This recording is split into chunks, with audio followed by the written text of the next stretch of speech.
Okay, guys, I've been having a few technical issues, but I think I've finally got them sorted.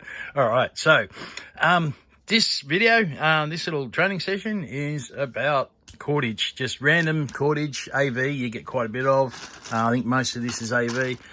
What I do when you get like a tub like this, which is just randomly full of just everything, what you do, instead of just cutting it all up or cutting the ends off, what I like to do is I like to see if it's actually got a little bit of worth in it. I go and check them. Using an antibacterial wipe, I'll give them a clean, give them an inspection, make sure that there's been no rat marks or rabbit marks, and it's two I've recently had experience with.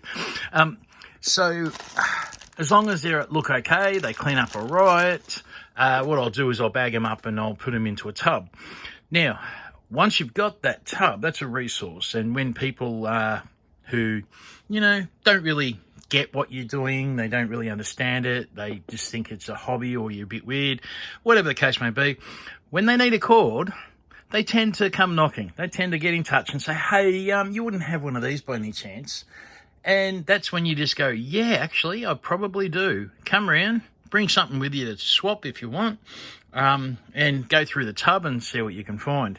Now, I've done this quite a few times and I managed to get people across the line to actually start trading with me, only minorly. Like, you know, they'll bring around their dead appliance. They'll put their dead appliance aside, and when they want something, they'll bring it with me and just say, hey, this is for you, can I grab some stuff?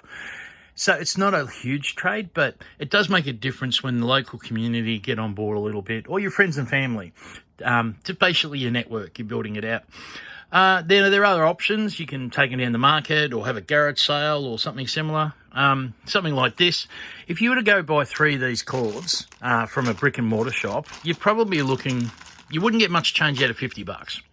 All right. So the reality of it is that they're not, each one is not expensive, but when you're buying a few of them, they add up. So if someone comes around and grabs quite a few of them, and we're talking power cords as well, we're talking like the typical power cords that goes in the back of computers, the little figure 8 ones that go into what we used to call, you know, like the tape decks, but I don't know, there's a few different appliances that take them now.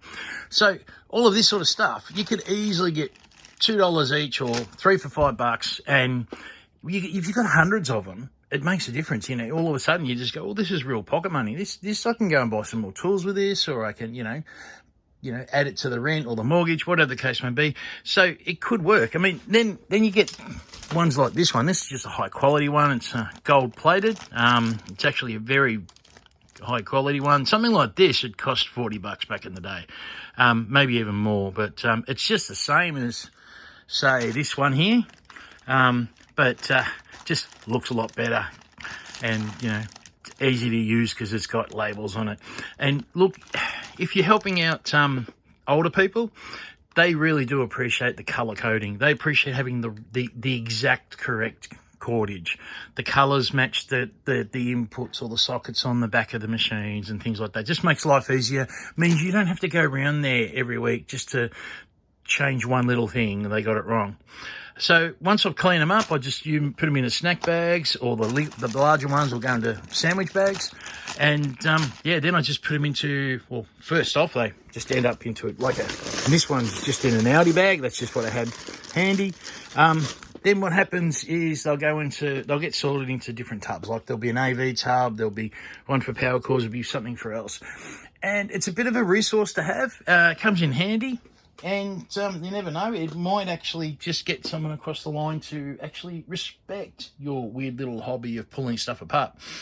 I think this is an extremely healthy, mentally and environmentally healthy hobby to have. However, some people who are very busy watching TV and they don't have a lot of time in their life to you know, experiment or to learn, they might not agree with what you do and how you do it. But like I said, this is one of the ways that you can actually meet in the middle and then go, hey, you wouldn't have one of these because, yeah, 3 of these cords added up, $50 compared to $5, or, you know, compared to, can you please bring around some scrap for me to pull apart?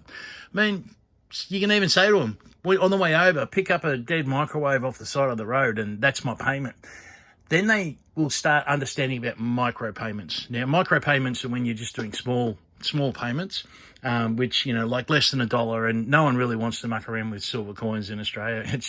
We've got a yellowy gold dollar coin and $2 coins, and no one really likes to deal with the smaller stuff.